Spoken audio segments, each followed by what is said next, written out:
আজকে কর্মী সম্মেলনের মঞ্চে উপবিষ্ট সম্মানিত সভাপতি,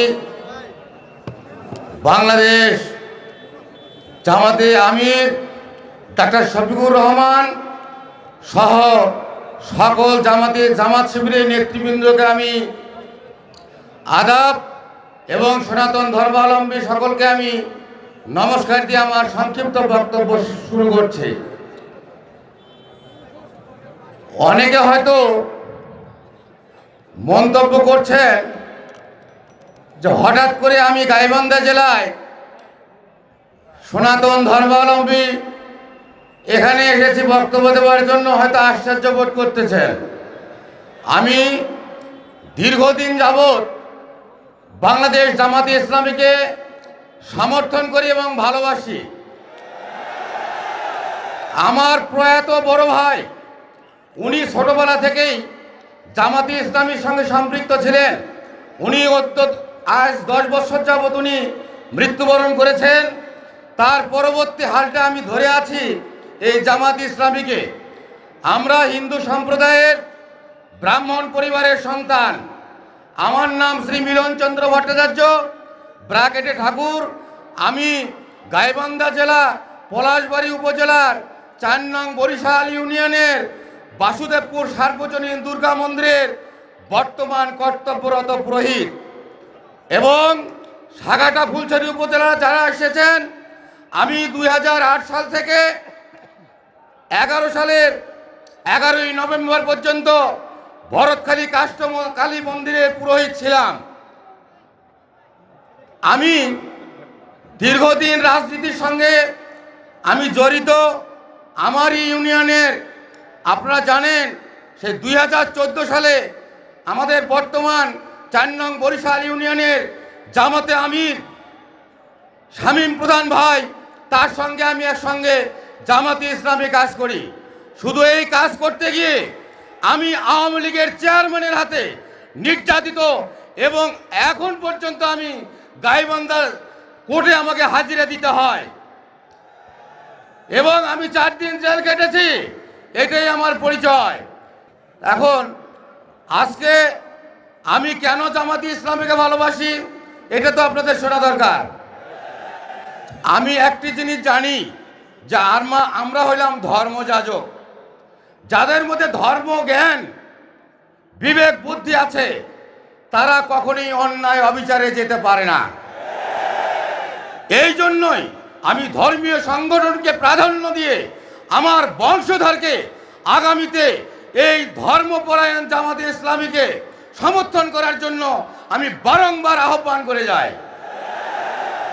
আমি গাইবান্ধা জেলার সনাতন ধর্মাবলম্বী সকল হিন্দু সম্প্রদায়কে জাগ্রত হওয়ার জন্য আহ্বান করছি। ইতিপূর্বে আপনারা যে একটা ইতস্তত ভোট করতেন, হয়তোবা জামাতে ইসলামীতে আপনারা ভোট দিতে চাইতেন, দলে যাইতে চাইতেন, কিন্তু অনেকে বিশ্বাস করতো না যে এরা সবাই আওয়ামী লীগ। কিন্তু আজ কিন্তু সেই দিন আর নেই।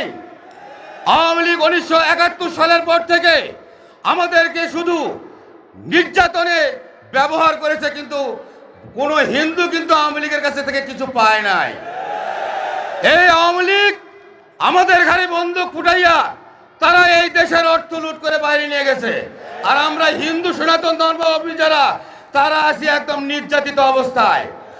আপনারা জানেন, আমি হিন্দু সনাতন ধর্মাবলম্বীকে অবগত করতে চাই, এতই যদি আমাদের হিন্দু সম্প্রদায়কে আওয়ামী লীগ ভালোবেসে থাকে, এই 2014 থেকে 17 সাল পর্যন্ত অর্ধ শতাধিক মন্দিরের পুরোহিতকে হত্যা করা হয়েছে। আপনারা কয়জন পুরোহিতের বিচার চেয়েছেন? কয়জন পুরোহিতের বিচার পেয়েছেন? আর আজকে এই ইসকন সদস্য চিন্ময় প্রভুক নিয়ে আপনারা লাফালাফি করতেছেন। এই চিন্ময় প্রভু ইসকন সদস্য যারা আমাদের হিন্দুদের মধ্যে বিভেদ সৃষ্টি করেছে। আপনারা উত্তরবঙ্গে ইউটিউব সার্চ দিলে দেখতে পারবেন রায়ন চক্রবর্তী শুভ, তার সঙ্গে এই ইসকন সদস্যদের কত বাকবিতণ্ডা হয় বা হয়ে আসছে। আমাদের সনাতন ধর্ম সৃষ্টি হইতে শ্রাদ্ধ ছিল, এই শ্রাদ্ধের মধ্যে বিভেদ সৃষ্টি করেছে, পূজা পার্বণে বিভেদ সৃষ্টি করেছে, আর আজকে তারই পিছনে আপনারা লাফালাফি করেন। আর যারা হিন্দু সম্প্রদায়ের পুরোহিত ব্রাহ্মণ মারা গেল, তা নিয়ে তো আপনারা কোনোদিন আন্দোলন করেন নাই। আমি আপনাদেরকে সচেতন করতে চাই, এখন আর আওয়ামী লীগ নেই। আপনারা দেখেছেন গত দুর্গাপূজা তথা 5ই আগস্টের পর যেভাবে এই বাংলাদেশ জামাতে ইসলামী আমাদের হিন্দুদের নিরাপত্তার জন্য এগিয়ে এসছে, আমি তো মনে করি 100 বছরেও কোন দল হিন্দুদের জন্য এইভাবে নিরাপত্তা দিতে পারে নাই। এই দৃষ্টিকোণে ইতিপূর্বে আমাদের পূজা পার্বণ ধর্মীয় অনুষ্ঠান করতে গিয়ে পুলিশের অনুমতি নিতে হয়েছে, পুলিশ পাহারা দিতে হয়েছে। এইবার আমাদের কোনো মন্দিরে পুলিশের প্রয়োজন হয় নাই। আমি চাই যে আজীবন আমাদের বাংলাদেশের জামাতে আমির ডক্টর শফিকুর রহমান, আমি মনে করি উনি সম্ভাব্য প্রধানমন্ত্রী। উনি যদি এই দেশের দায়িত্ব পেয়ে যায়, আমরা আজীবনের জন্য কোনো নির্যাতিত হব না। আমাদের কোনো ধর্ম অনুষ্ঠান করতে গিয়ে কোনো পুলিশ নিরাপত্তার প্রয়োজন হবে না। আসুন আমরা দল মত ধর্ম বর্ণ নির্বিশেষে এই 5টি বছরের জন্য ডক্টর শফিকুর রহমানকে আমরা প্রধানমন্ত্রী করে বাংলাদেশকে বিশ্বের মধ্যে একটা মডেল দেশে রূপান্তরিত করব। এই বলিয়ে আমি আমার সংক্ষিপ্ত বক্তব্য শেষ করছি। আপনারা সবাই আমার জন্য দোয়া আশীর্বাদ করবেন, আমিও আপনাদের জন্য দোয়া এবং আশীর্বাদ করছি।